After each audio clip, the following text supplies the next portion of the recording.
G'day everyone. In the first video we talked about the accounting equation. I used the example assets minus your liabilities equals your equity. So if I have a house, my house worth $300,000 or 300k, my liability loan is 200k, then my equity, what I own, or my capital is my asset of 300 less what I owe is 200. So what I actually own is worth 100k.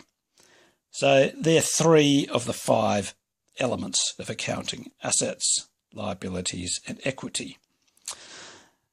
Two other elements of accounting are income and expenses. So at the start of the period, as at this point in time, Y1, our capital or our equity, we are worth 100k. The example during year two, say if my income through my salary was 100k in a year, I've spent expenses, assuming they're all on cash, of 50k. So that could be things like my electricity and my rates. Then my profit is 50k in a year. So that's what I've earned.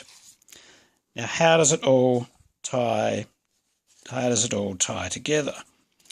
At the end of year two, my financial position after making income of 100k and spending 50k, so my profit being 50k, my financial position at the end of year two, as at that point of time, has improved by, as you see, the 50k to I'm now worth 150k.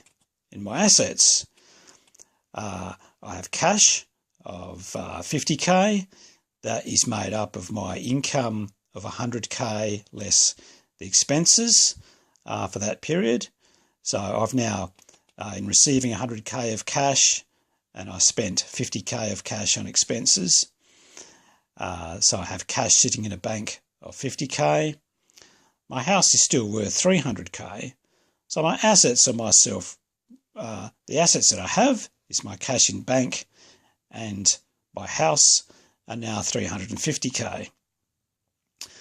The liability on my loan, or my loan, is the amount of money that I owe, is 200k. My capital, which at the start of year of 100k, is now also added, the additional cash has meant I now have retained earnings of 50. So my equity, or what I am worth, is now 150. I have capital of 100k, which was basically my house less my loan, and I have cash in my bank of 50, so I'm now worth 150k. So now we have